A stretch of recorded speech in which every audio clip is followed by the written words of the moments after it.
अंतरराष्ट्रीय युवा विद्वान, जैन दर्शन में यूनिवर्सिटी टॉप व गोल्ड मेडलिस्ट, जैन सिद्धांत एवं न्याय विषयों को सरलता से समझाने वाले, यूएसए, इंग्लैंड, ऑस्ट्रेलिया आदि अनेक देशों में जैन धर्म की महती प्रभावना करने वाले, पंडित टोडरमल पुरस्कार, युवा विद्वत रत्न आदि अनेक पुरस्कारों से सम्मानित मूर्धन्य विद्वान डॉक्टर संजीव कुमार गोधा जयपुर द्वारा जानिए धर्म का मर्म। इस कार्यक्रम के प्रायोजक हैं श्रीमान हितेन भाई राजू भाई कामदार, श्रीमती सोनिया जी कामदार, श्री शिव कामदार, सिंगापुर।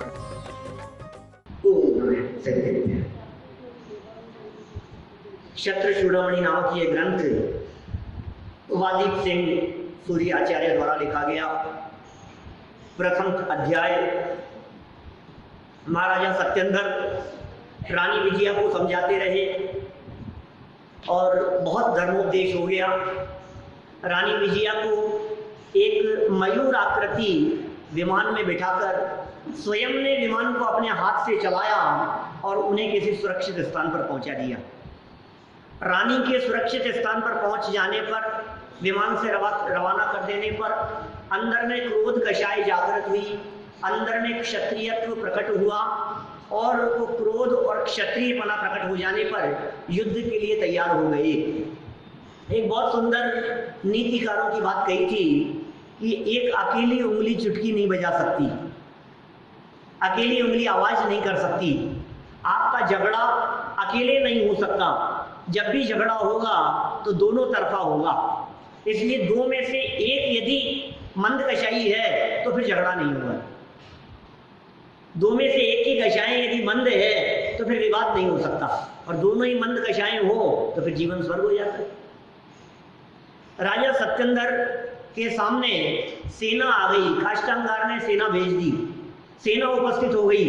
काष्टांगार के मन में तो शत्रुता थी ही, लेकिन राजा सत्येंद्र के मन में भी लड़ाई का भाव जागृत हो गया, लड़ने के लिए उद्यत हो गए। युद्ध प्रारंभ हुआ। अब देखो अब क्या होगा, भयंकर युद्ध प्रारंभ हो गया दोनों के बीच में। इधर कुछ लोग सत्येंद्र के भी साथ में होंगे और उसके साथ तो पूरी सेना थी। राजा को युद्ध भूमि में ही वैराग्य था। पेज नंबर 86, छंद नंबर 65 नंबर। अथ युद्ध्वाचिरं योधा मुधा प्राणी वधेन किम इत्यूहेन विरक्तो भूत गत्यधीनं हि मानसम्। तदनंतर योद्धा राजा बहुत काल पर्यंत युद्ध करके निष्प्रयोजन प्राणियों की हिंसा से क्या फल है, ऐसा विचार करके लड़ाई से उदासीन हो गए। हो लड़ते लड़ते ही काफी समय तो युद्ध किया, लेकिन युद्ध करते करते ही वे उदासीन हो गए। अरे निष्प्रयोजन, बेचारे इन सिपाहियों ने क्या बिगाड़ा है, ये बेमौत मारे जा रहे हैं, क्या करें, ये लड़ना ठीक नहीं है।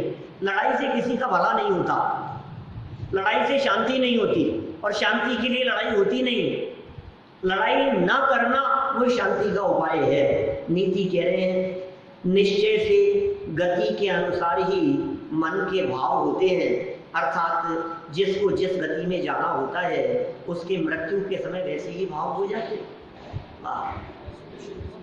गत्यधीनम ही मानसम, क्या क्या लिखा है, गत्यधीनम ही मानसम, गति के अधीन ही मन में भाव, ऐसा भी कहते हैं। देखो हम ऐसा कहते हैं, हाँ, जिस व्यक्ति ने जैसी गति बांध रखी हो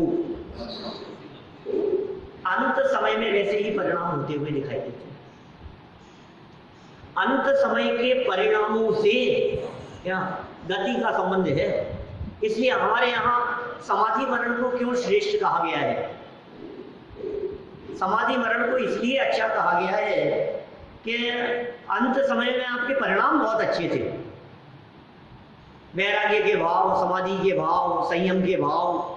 अब जिसके हृदय में ये भाव चल रहे हो, इससे क्या सिद्ध हो रहा है? इसका मतलब अच्छी गति होनी है, होना गली है, ये बतला रहा है। इसलिए समाधि के भाव श्रेष्ठ भाव है। लेकिन एक बात ध्यान रखना, बाहर में लोग अच्छे बैठे हुए हों, अच्छा उपदेश दे रहे हों, त्याग की चर्चाएं कर रहे हों तो समाधि हो गई है, ऐसा नहीं है।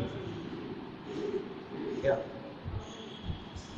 एक व्यक्ति, समझो, मैंने तो समाधि मरण पे 17 प्रवचन किए शायद, यहाँ 17 थे ना, काफी सालों पुरानी बात हो गई। टोडरमल जी के उदाहरण से मैंने बात की, जिस मंदिर में हम यहाँ बैठे हुए हैं, टोडरमल जी का मंदिर,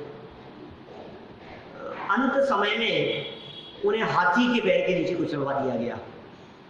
राजा को भ्रम हो गया, सच्ची बातें खोल खोल करके जब उन्होंने बतलाई, लोगों में विरोध भाव जागृत हो गया, क्योंकि जिस चीज का उन्होंने निषेध किया, जिसके ऊपर उन्होंने उंगली उठाई कि ये सही नहीं है, ये आचरण सही नहीं है, ये व्यवहार सही नहीं है, इसका नाम धर्म नहीं है, ऐसा धर्म नहीं होना चाहिए, ये धर्म कैसा जिसमें हिंसा हो रही है, ये धर्म कैसा जिसमें आडंबर है, ये धर्म, मतलब बहुत बातें उन्होंने जब इस तरह की बातें कही, जब सच्ची बातों के आधार पर कलम चलाई, अन्य मत की मान्यताओं का भी खंडन किया, जैन मत में चल रही विकृतियों का भी खंडन किया, श्वेतांबर मत का भी खंडन किया, उनकी कमियों को भी बतलाया।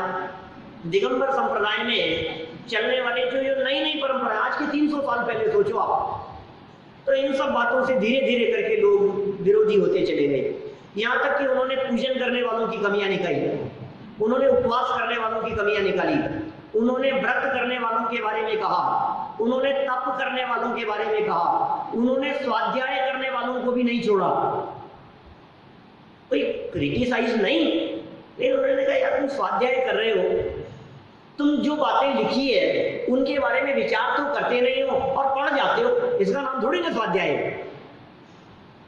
अकेले पढ़ लेने का नाम स्वाध्याय नहीं है। तो बहुत बातें उन्होंने कही, ये सारी बातें मोक्ष मार्ग प्रकाशक पेज नंबर 220 पर लिखी है, लाइन से पूरी बातें एक एक की चर्चा की है। विरोधी बन गए लोग, हाथी के पैर के नीचे कुचलवा दिया गया। राजा के कान भरते रहे लोग कि साहब ये तो विरोधी है, ऐसा ऐसा सब। राजा ने षड्यंत्र के तहत हाथी के पांव के नीचे कुचलवा दिया गया। जब ऐसा हो गया, जब उनकी ऐसी मृत्यु हुई, तो समाज में चर्चाएं चली होगी, निश्चित रूप से चर्चाएं चली होगी कि यार व्यक्ति तो बहुत धर्मात्मा था, विद्वान तो बहुत था, लेकिन अंत बिगड़ गया, मौत खराब हो गई, देखो क्या हो गया, ऐसा हो गया, ऐसा हो गया, बहुत बहुत चर्चाएं चली होगी। तो उनके पुत्र थे विद्वान, गुमानी राम नाम था उनका, जिनके नाम पर गुमानी राम जी का मंदिर चलता है, गुमान पंथ भावनाएं चलती है। मैंने ये सारी चर्चाएं, वो समाधि मरण की जब चर्चाएं की थी तो बतलाई थी मैंने उस समय। तो उसमें उन्होंने स्टार्टिंग जो की, समाधि मरण का स्वरूप लिखा गुमानी राम जी ने, और उन्होंने कहा सुनो, समाधि नाम किसका है? समाधि नाम शांत परिणामों का है, परिस्थिति का नहीं, मनस्थिति का नाम समाधि है। आपको लग रहा है कि परिस्थिति अच्छी नहीं थी, लेकिन मैं ये कह रहा हूं क्या कि जिस समय हाथी के पैर के नीचे कुचलवाया जा रहा था, हाथी का पैर रुक गया, महावत बहुत प्रयास करने लगा, हाथी के आंखों से अश्रुधारा बहने लगी कि मैं ऐसे व्यक्ति के ऊपर पांव नहीं रख सकता हूं। और उस समय जो टोडरमल जी ने संबोधन किया उस हाथी को, अरे तू तो आदेश का गुलाम है, तेरा कोई कसूर नहीं है, तेरी कोई गलती नहीं है, तू क्यों विचार कर रहा है, तू क्यों सोच रहा है, तू क्यों तकलीफ भुगत रहा है? मेरे जैसा कर्म का हो जाए, जैसी परिस्थिति बननी है वैसी बनेगी, तू अपना काम कर। तो ये जो उपदेश उन्होंने दिया, और जो मरता हुआ दिखाई दे रहा है, ये मर नहीं रहा है, ये देह है, ये तो बदलने वाली है, ये तो बदलेगी, आज नहीं तो कुछ काल बाद में बदलेगी, जीवन तो पूरा होता ही है। माने जो शांत परिणामों से जो उनका उपदेश था, हम ये कह सकते हैं कि उनका मरण समाधि मरण हुआ है। ये सिद्ध किया उन्होंने, प्रूव किया। मैं ये कहना चाह रहा हूं आपको, परिस्थितियां तो कैसी भी हो सकती है ना, क्या पता हमारा मरण ट्रेन में होगा कि बस में होगा कि फ्लाइट में होगा, रोड पर होगा कि एक्सीडेंट में होगा, लेकिन उस समय में हमारे परिणाम कैसे होंगे ये हमारे हाथ में है। परिस्थिति हमारे हाथ में नहीं है, लेकिन मनस्थिति हमारे हाथ में है। कुछ भी हो सकता है कि नहीं, कहना नहीं चाहिए, लेकिन अभी हमारे संत अस्पताल गए, वहां भी तो डेथ हो सकती थी ना, किसके हाथ में है? ये तो नहीं कह सकते ना हम कि यहाँ नहीं होगी, यहाँ हो जाएगी, यहाँ हो सकता है, यहाँ ऐसा हो सकता है, कुछ भी हो सकता है ना। बात तो परिणामों की है, माने परिणामों का नाम समाधि है। अच्छे परिणामों का नाम, अच्छे परिणामों पूर्वक मरण होने का नाम समाधि है। और जिसका मरण अच्छे परिणामों से होता है उसकी सदगति ही होती है। अंत भला तो सब भला, ये जगत में प्रसिद्ध है। अंत भला तो सब भला, अंत अच्छा होना चाहिए, इसलिए भावना भाव। अरे जिसका जीवन समाधि में बीतता है उसका मरण समाधि में होता है। अंत समय में परिणाम समझ जाएंगे, धोखे में मत रहना। जीवन कैसा बीता है? जीवन जिसका तत्व ज्ञान में बीता हो, जीवन जिसका जिनवाणी की सेवा करते हुए बीता हो, जीवन जिसका आराधना करते हुए बीता हो, उसका मरण कैसे बिगड़ जाएगा? ये सब ऐसा हो गया, अरे क्या हो गया उनके साथ में? कुछ नहीं हुआ। ये देखो राजा सत्येंद्र के साथ में क्या हुआ, परिणाम क्या कह रहे हैं? युद्ध क्षेत्र में है अभी, लेकिन परिणाम क्या कह रहे हैं? लड़ने का परिणाम अच्छा नहीं है, वैराग्य का भाव आ गया। क्यों नहीं आए? गति अच्छी होनी है, स्वर्ग में जाना है, गति अच्छी बांध रखी है, परिणाम अच्छे कैसे नहीं आएंगे? वैराग्य का भाव कैसे नहीं आएगा उनको? लड़ाई का भाव कैसे चल सकता है? कषाय का भाव ज्यादा समय टिकता नहीं है ज्ञानियों के, क्योंकि उनका ज्ञान जीतता है। कल हमने कही थी ना बात, ज्ञानी और अज्ञानी की लड़ाई हो, उसी को जोड़ता हूं आगे। ज्ञानी और अज्ञानी दो व्यक्ति लड़ रहे हो तो जीत किसकी होगी दीपेश जी? अज्ञानी की। अज्ञानी की, अज्ञानी की, ज्ञानी की नहीं। क्या बात कर रहे हो? हमने तो यही सुना है, सत्य की कभी पराजय नहीं होती, ज्ञान की कभी हार। सत्य की कहां पर? सत्य में जयते, सत्य कभी पराजित नहीं होता। क्या कहते हैं? देर है पर अंधेर नहीं है।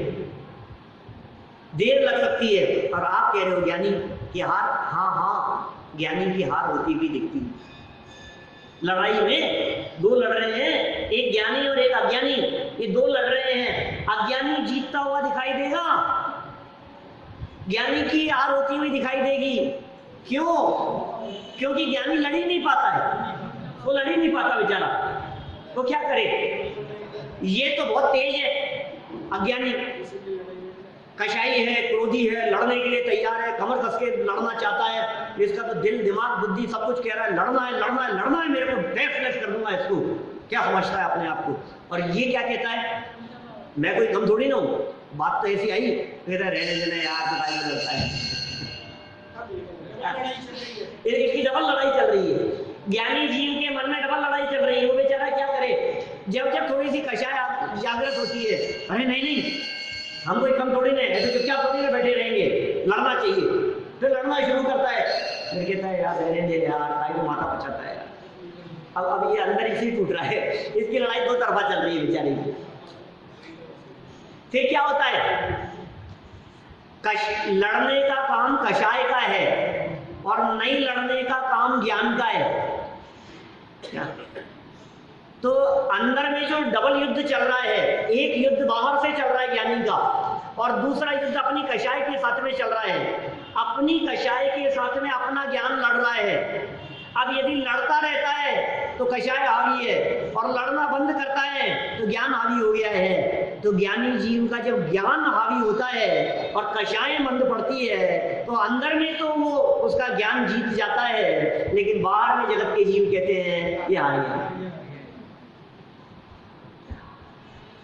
बाहर में वो हारता हुआ दिखाई देता है।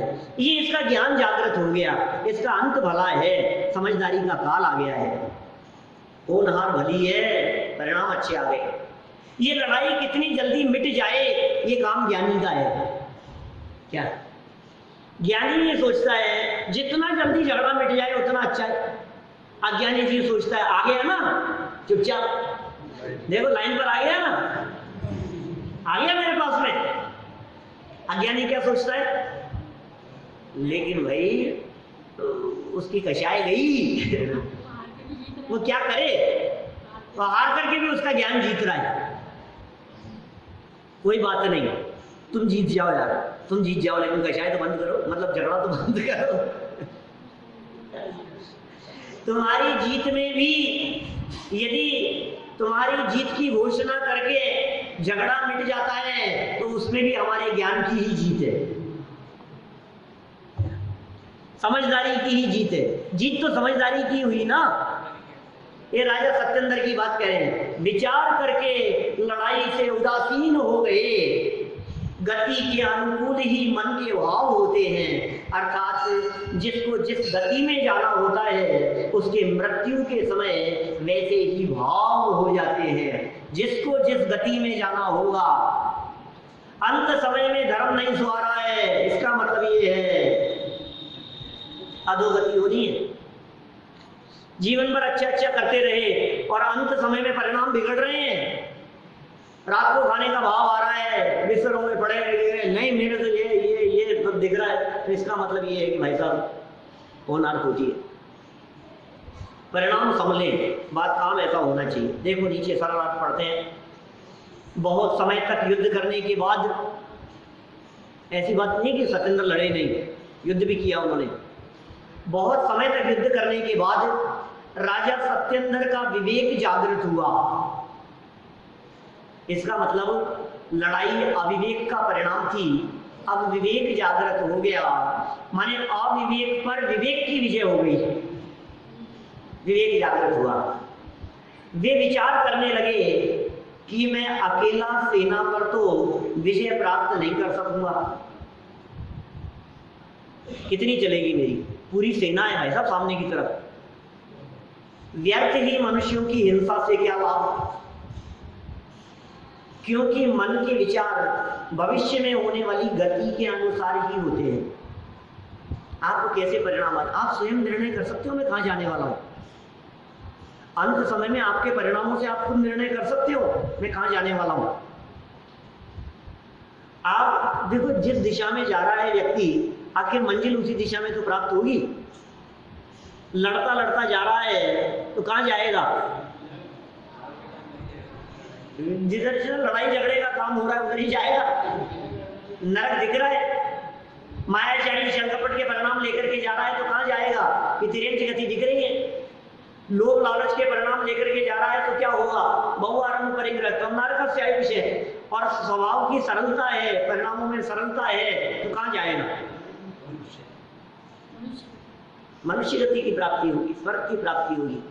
भक्ति मुक्ति दातार, क्या भुक्ति मुक्ति दातार, स्वर्ग की भी प्राप्ति होगी। और यदि वैराग्य था, संयम था, गुणस्थान छठा सातवां था और श्रेणी चढ़ते रहे तो फिर मरण नहीं होगा, फिर निर्वाण होगा। क्या तो सच्ची बात क्या है, समाधि किसका नाम है, मरण होने पर देह तो सबकी छूटती है, देह तो सबकी छूटती है, लेकिन देह छूटने के पहले पहले जो अपने आप को देह से भिन्न देख लेते हैं उनका मरण समाधि मरण होता है।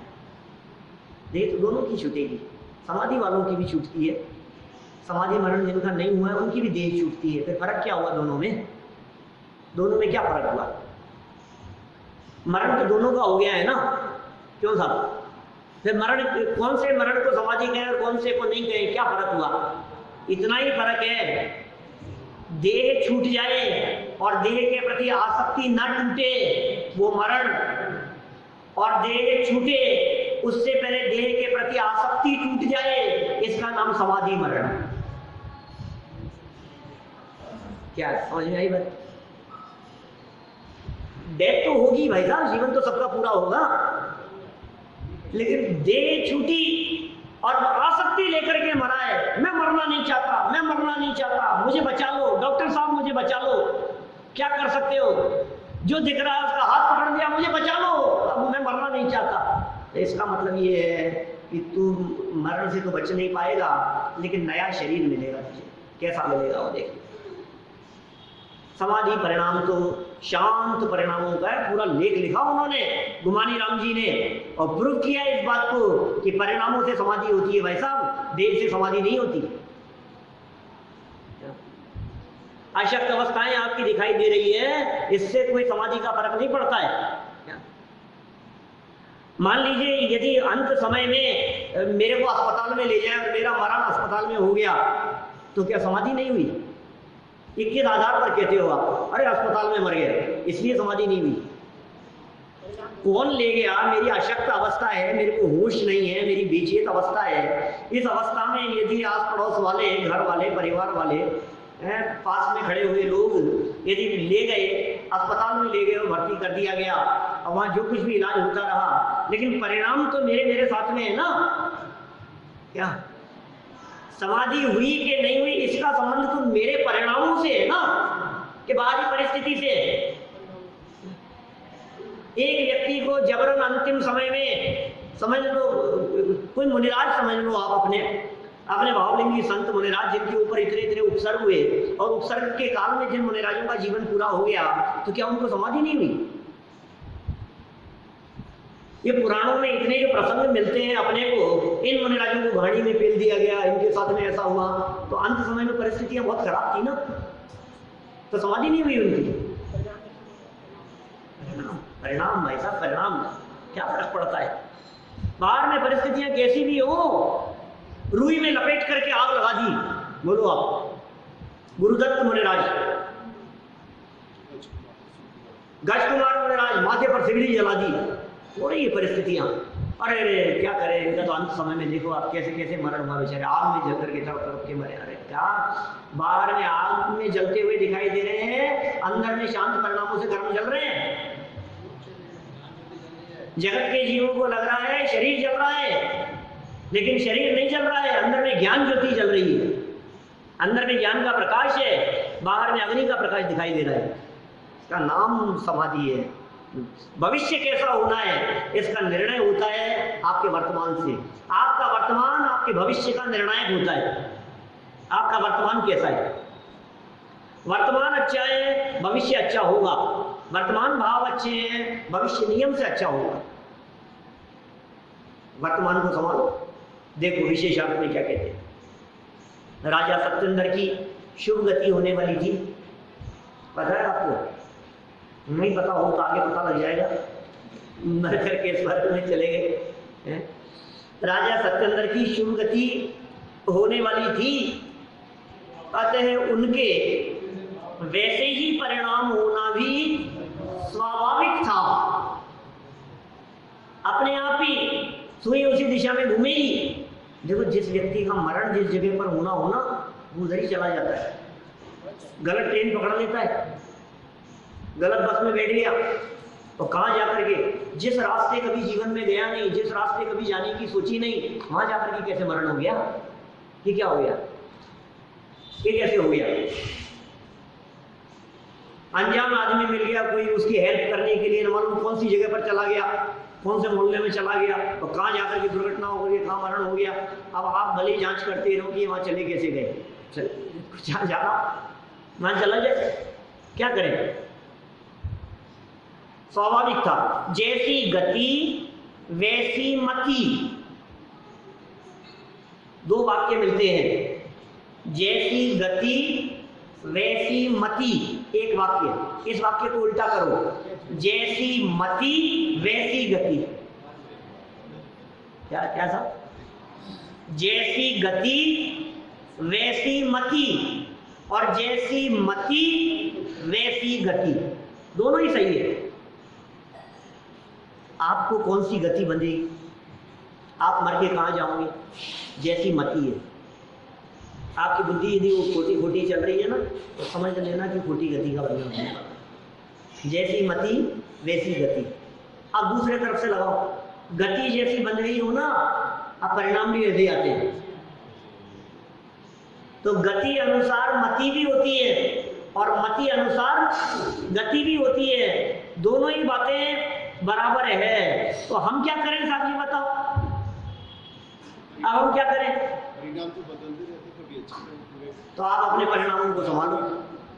आपकी यदि आयु बन गई होगी तो चाह करके भी अच्छे परिणाम नहीं आएंगे। खोटी आयु बन गई होगी। जिस व्यक्ति की नरक आयु बन गई हो, जिनागम में लिखा है ऐसा, उसे संयम अंगीकार करने का भाव नहीं आता, उसे व्रत अंगीकार करने का भाव नहीं आता। गति बन गई उसको भाव ही नहीं आएगा उस तरह, उसको वैराग्य का भाव ही नहीं आता है, उसको समाधि मरण का भाव नहीं आता, उसको अपने जीवन की उज्ज्वलता का भाव नहीं आता, परिणाम सहज शांत सरल हो ये भाव नहीं आते। उसे तो यही दिखता है कहाँ कितना दिया हुआ है, कहाँ किससे कितना लेना है, बेटे को बुलाओ, उसको ये कराओ, है इनकी जमीन जायदाद ये वो, बेटा वहाँ भी है, बेटा वहाँ एक नौकर था वो किसी को पता नहीं था, क्या ऐसा ऐसा है, उसमें तेरे को नॉमिनी किया हुआ है तो चले जाना वहाँ देख लेना, ये सही समय लगा रहता है। अंत समय में कितने लोगों को आपने देखा होगा अंत समय में ऐसा कहते हैं ना, आप धर्म की चर्चा पर क्या सुना दे, इनको सुनना ही नहीं चाहते हैं, सुनने का भाव ही नहीं आता इनको, हम क्या सुनाएंगे। जिसने जीवन भर धर्म सुना होगा उसके अंत समय में धार्मिक परिणाम होंगे, ये संभावना है। जिसने जीवन में कभी धर्म नहीं किया हो अंत समय में उसके परिणाम समझ जाए, ये बहुत रेयर है, बहुत मुश्किल है। इसलिए जीवन शांत परिणामों से बीतने का नाम समाधि है। समाधि मरण नहीं, समाधि अलग चीज है, मरण अलग चीज है। समाधि पूर्वक जिसका मरण हुआ उसका नाम समाधि मरण। क्या कहा? समाधि शब्द किसे कहते हैं? समाधि माने शांत परिणाम, और मरण शांत परिणामों से मरण हुआ तो समाधि मरण। तो समाधि कब हुई? मैंने कही थी अभी वहां प्रवचन में, समाधि मरण में किया था प्रवचन शिविर में, मैंने कही थी ये बात, मेरे से पूछा, क्योंकि एक प्रवचन मैंने समाधि मरण पे किया नॉर्थ कैरोलिना में, राले में। किसी ने पूछा क्या चलता है, मैंने कहा समाधि में चल रहा है काल। ऐसा ही जवाब निकला सहज ही, अरे क्या बात कर रहे हो, अभी से क्यों? अभी से मतलब क्या?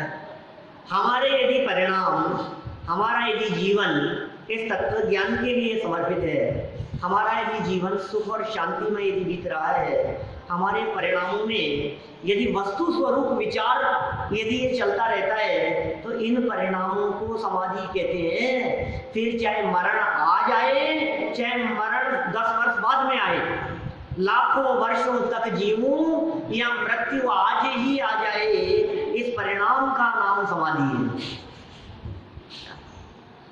यहाँ क्या कह रहे हैं? सत्येंद्र की चर्चा पढ़ो, क्या कह रहे हैं देखो। जैसी गति वैसी मति की उक्ति को चरितार्थ करते हुए उन्हें युद्ध करते करते ही वैराग्य भाव जागृत हुआ और उन्होंने युद्ध से विराम ले दिया। बोलो, युद्ध करते करते ही वैराग्य भाव जागृत हो गया। आप क्या पकड़ोगे कौन व्यक्ति कहाँ खड़ा है, इससे फर्क नहीं पड़ता है, किसके अंदर में क्या चल रहा है उससे फर्क पड़ता है। एक व्यक्ति मंदिर में बैठा हुआ है लेकिन पाप बांध रहा है, एक व्यक्ति घर में बैठा है लेकिन पुण्य बांध रहा है। कौन कहाँ बैठा है? कैमरा नहीं बतला सकता सच्चाई, कैमरे में नहीं दिखेगी बात तो अंदर भावों की है। मंदिर में बैठ करके भी आपके मन में यदि ये चल रहा है, यार ये और कब तक चलेगा, यार टाइम तो हो गया आज, तो कब तक चलेगा, अब कब तक चलेगा? यदि आप ये सोच लो कि जब तक चलेगा तब तक चलेगा, और 1 घंटा तो चलाएंगे नहीं, और 1 मिनट सही, क्या इसमें क्या हुआ है?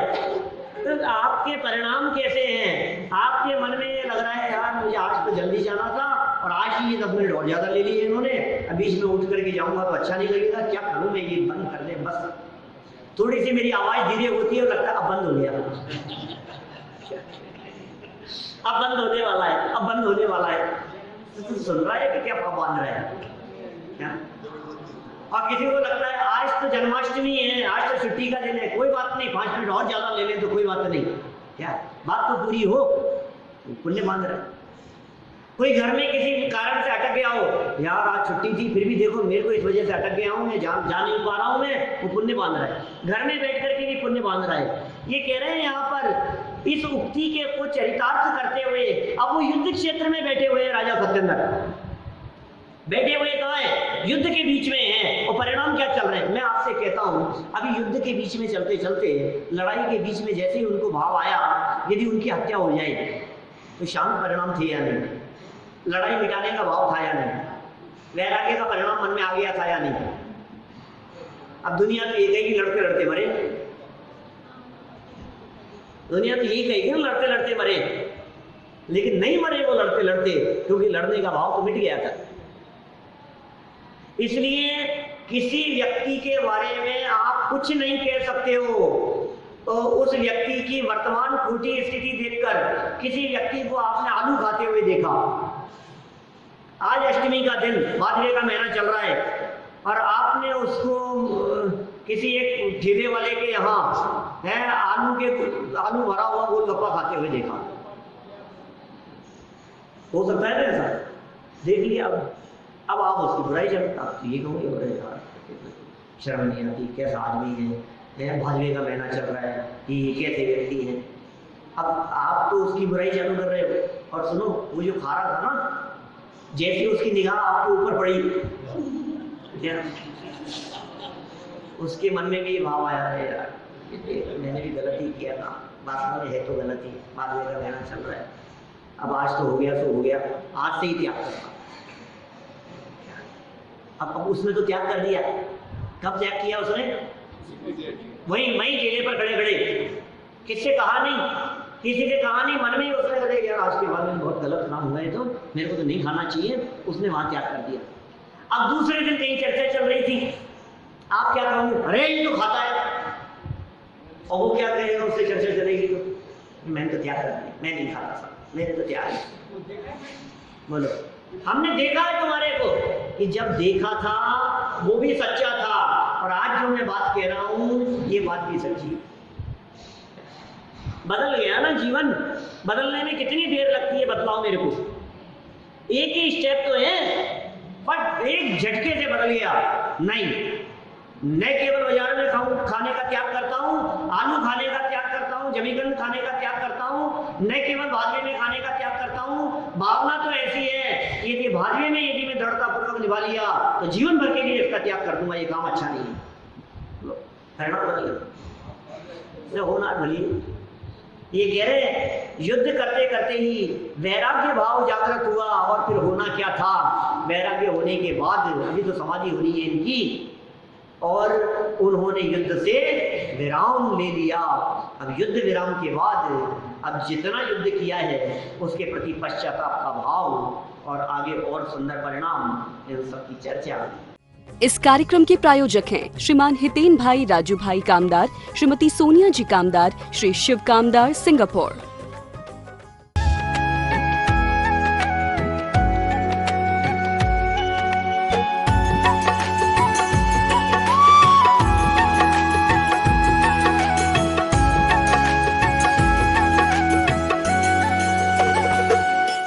अंतरराष्ट्रीय युवा विद्वान, जैन दर्शन में यूनिवर्सिटी टॉप व गोल्ड मेडलिस्ट, जैन सिद्धांत एवं न्याय विषयों को सरलता से समझाने वाले, यूएसए, इंग्लैंड, ऑस्ट्रेलिया आदि अनेक देशों में जैन धर्म की महती प्रभावना करने वाले, पंडित टोडरमल पुरस्कार, युवा विद्वत रत्न आदि अनेक पुरस्कारों से सम्मानित मूर्धन्य विद्वान डॉक्टर संजीव कुमार गोधा, जयपुर द्वारा जानिए धर्म का मर्म।